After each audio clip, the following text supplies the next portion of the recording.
오늘도 이연의 말씀을 읽고 듣고 묵상하는 우리 모두에게 예수님으로 회복된 승리의 날이 되시기를 주님의 이름으로 축복합니다.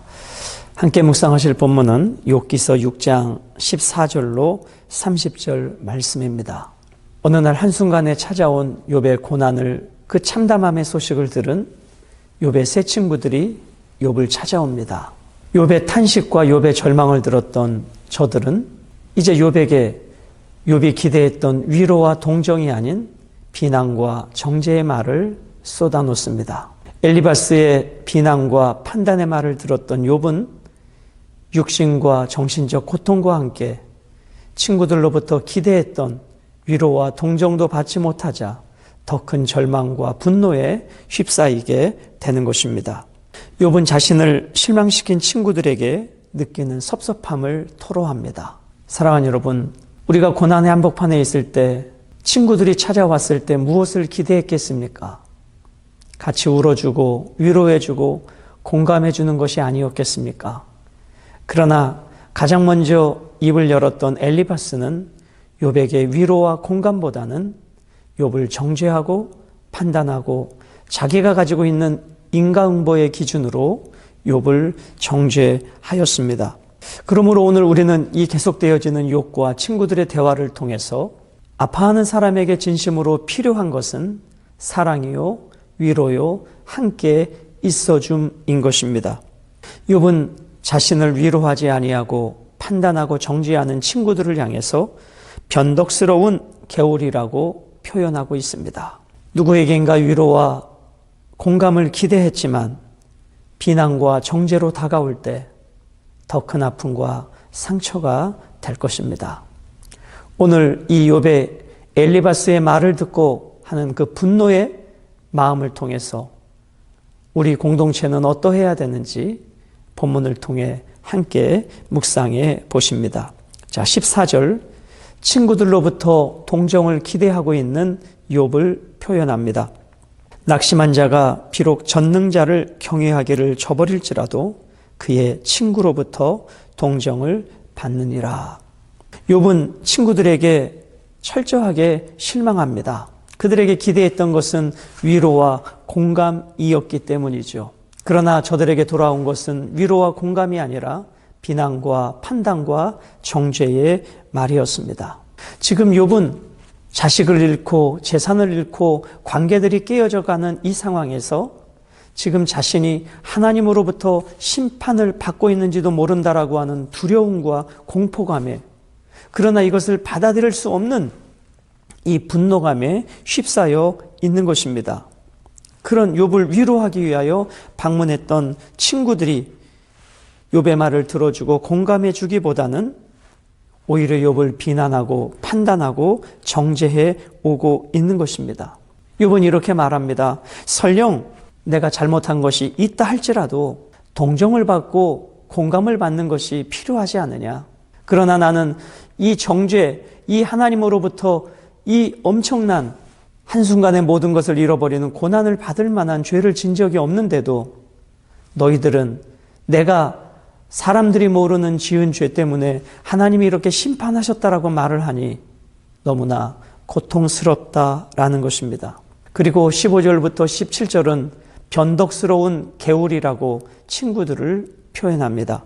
내 형제들아, 개울과 같이 변덕스럽고 그들은 개울의 물살같이 지나가느나 얼음이 녹으면 물이 검어지며 눈이 그 속에 감추어질지라도 따뜻하면 마르고 더우면 그 자리에서 아주 없어지나니. 자, 15절에 내 형제들은 개울과 같이 변덕스럽다. 욥은 형제라고 하는 단어를 사용하고 있지만 그 형제들은 개울과 같이 변덕스러운 자들이라고 말합니다. 우리가 세계지리 시간에 와디라고 하는 것을 배웠습니다. 팔레스타인 지역은 겨울에는 비가 내리는 우기이고 여름에는 비가 내리지 않는 건기입니다. 자, 겨울에 우기 때 그 하천에 물이 많이 흘러내리죠. 그런데 여름에는 그렇게 많이 흘러내렸던 물이 언제 흘러나는 듯이 말라버립니다. 이것을 지금 변덕스러운 개울 같다라고 표현합니다.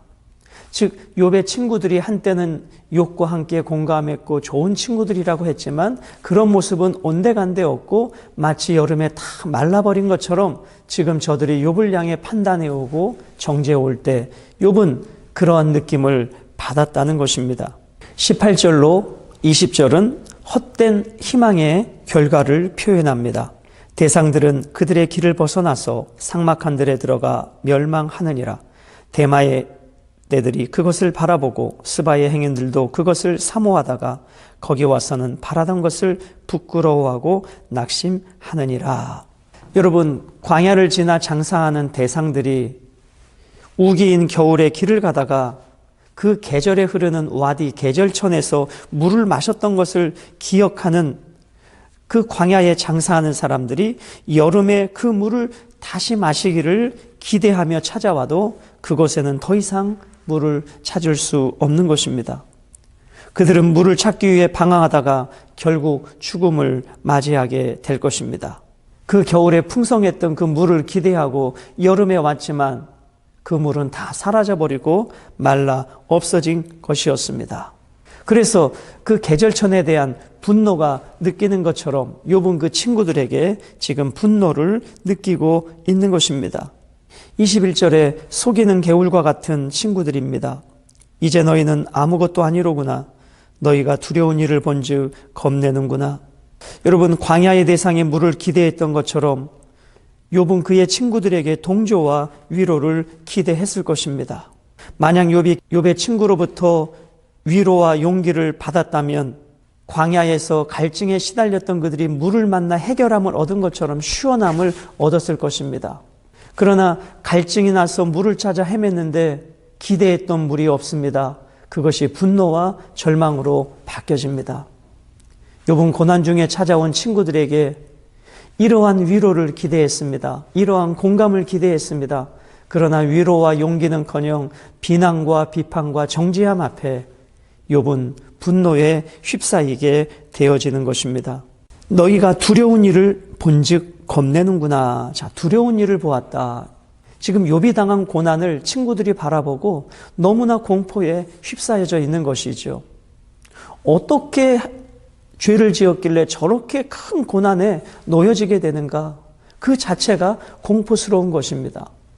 그런데 욥은 이렇게 고난을 당할 만한 죄를 진 적이 없음을 지금까지 하나님 앞에 고백하고 하나님도 욥이 지은 죄 때문에 이러한 고난이 왔다라고 욥기 후반에 말씀하시지 않으셨습니다. 그러나 욥이 친구들이 갖고 있었던 가치관은 인과응보였습니다. 욥이 무엇 때문에 이 고난을 당하는지 원인은 관심이 없습니다. 이 당하는 고난으로 원인을 추정해 갈 뿐입니다. 이렇게 지금 엄청난 고난을 당하고 있는 걸 보니 너는 틀림없이 엄청난 죄를 지었을 거야. 그들의 관점은 이런 것이었습니다. 욥의 고난에는 관심이 없습니다. 결과를 보고 원인을 추정하고 판단하고 정죄하고 있을 뿐인 것입니다. 그들은 욥을 죄인으로 만들어야 이 문제가 논리적으로 해석이 되는 것이죠.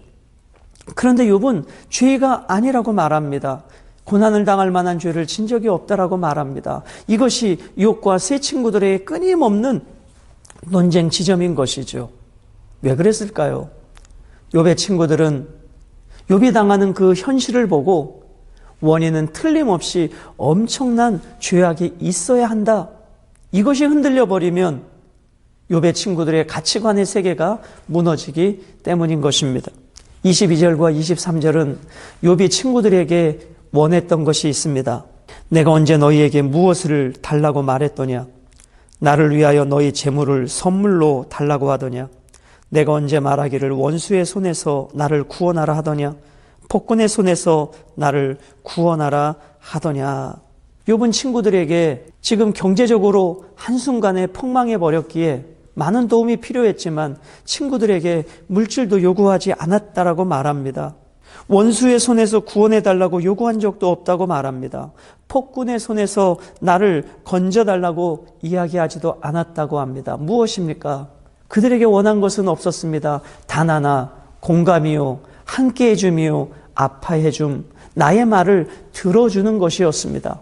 그런데 욥의 친구들은 한결같이 들어주지 않습니다.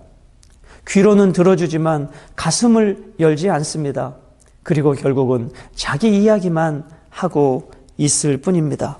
24절부터 27절까지는 욥이 항변하면서 친구들에 대한 실망을 드러냅니다. 24절, 내게 가르쳐서 나의 허물된 것을 깨닫게 하라. 내가 잠잠하리라. 내가 진짜 뭘 잘못했는지 너희들이 말할 수 있으면 말해보라. 그러면 내가 더 이상 말을 하지 않겠다. 인정하겠다는 것입니다. 그러나 욥의 친구들은 결과를 가지고 원인을 추론했기 때문에 욥이 무엇을 잘못했는지는 말할 수 없습니다. 단지 지금 이 엄청나게 당하는 이 고난을 보니 너는 틀림없이 큰 죄가 있을 거야. 계속해서 이런 관점입니다. 욥은 너무나 억울하고 분합니다. 내가 뭘 잘못했는지 그럼 그것을 구체적으로 말해보랍니다. 그러면 내가 침묵하겠다죠. 그러나 친구들은 결과를 보고 원인을 추론하는 것이었길래 욥의 잘못을 말할 수 없었습니다. 욥은 이 친구들에게 실망합니다. 25절, 옳은 말이 어찌 그리 고통스럽고 너희의 책망은 무엇을 책망함이냐. 자, 옳은 말이 어찌 그리 고통스럽고, 지금 너희가 하는 말은 다 옳다고 하는데 그 말이 왜 나에게 이렇게 고통스러우냐 하는 것입니다. 즉 욥의 입장에서 다시 말씀을 표현해 보면 너희들의 말은 결코 옳은 말이 아니라는 것입니다. 너희들은 옳다고 말을 하지만 욥이 느끼기에는 전혀 옳은 말이 아니었다는 것이죠. 26절, 너희가 남의 말을 꾸짖을 생각을 하나 실망한 자의 말은 바람에 날아가느니라. 너희는 고아를 제비 뽑으며 너희 친구를 팔아 넘기는구나. 사랑하는 여러분, 욥의 친구들이 관심을 갖고 있었던 것은 욥이 당하고 있는 고난의 원인이 아니었습니다. 욥의 친구들이 바라봤던 것은 지금 욥의 현실이었을 뿐입니다. 결과였을 뿐입니다. 그 결과로 욥을 해석하면 욥은 죄인이 되어야 합니다. 죄인이 되지 않고는 이 결과가 있을 수 없다라고 생각했기 때문입니다. 대화는 하지만 벽에다 대고 이야기하는 느낌이 아니겠습니까? 오늘도 우리 가정 안에서, 교회와 속한 공동체 안에서 누군가가 아파할 때 내가 가지고 있는 옳은 말이 아니라 아파해주고 울어주고 공감해줄 수 있다면 그것을 통해서 예수 그리스도의 사랑이, 위로가 흘러가지 않을까를 생각해 봅니다. 28절로 30절은 친구들을 향한 욥의 간절한 소망이 담겨져 있습니다. 이제 원하건대 너희는 내게로 얼굴을 돌리라. 너희는 내게로 얼굴을 돌리라. 얼굴을 돌리라. 그러니까 얼굴을 욥이 아닌 반대쪽으로 돌렸다라고 하는 것은 욥의 마음을 닫아버렸다는 것입니다. 이제 그 마음을 열고 나를 향한 비난과 정죄를 멈추고 나의 말에 귀를 기울여 달라. 이것이 욥의 요청이었습니다. 내가 너희를 대면하여 결코 거짓말하지 아니하리라. 마음을 열고 이 결과만 보고 원인을 추론하는 그런 편견과 선입견을 버리고 마음을 열고 내 말을 들어주라, 경청해주라. 나는 결코 거짓말을 하지 않을 것이다. 29절, 너희는 돌이켜 행악자가 되지 말라. 아직도 나의 의가 건재하니 돌아오라. 욥은 이 고난이 죄 때문이 아님을 다시 한번 이야기합니다. 그럼에도 불구하고 너희가 나를 정죄하는 그런 행악자 같은 일을 하지 말라는 것입니다. 내 혀에 어찌 불의한 것이 있으랴. 내 미각이 어찌 속임을 분간하지 못하랴. 욥도 욥의 입장에서 자기 자신을 계속해서 항변하고 친구들은 자기들이 가지고 있는 인과응보의 기준으로 욥의 고난을 바라보니 참으로 친구로 찾아왔지만 가슴에 상처와 아픔을 주는 안타까운 일이 이들의 대화가 되어져 가고 있는 것입니다. 자, 이제 오늘 본문의 내용을 우리는 묵상을 했고 내용의 의미들을 생각해 보았습니다. 모로코 속담에 이런 말이 있습니다. 말이 입힌 상처는 칼이 입힌 상처보다 깊다라고 말입니다.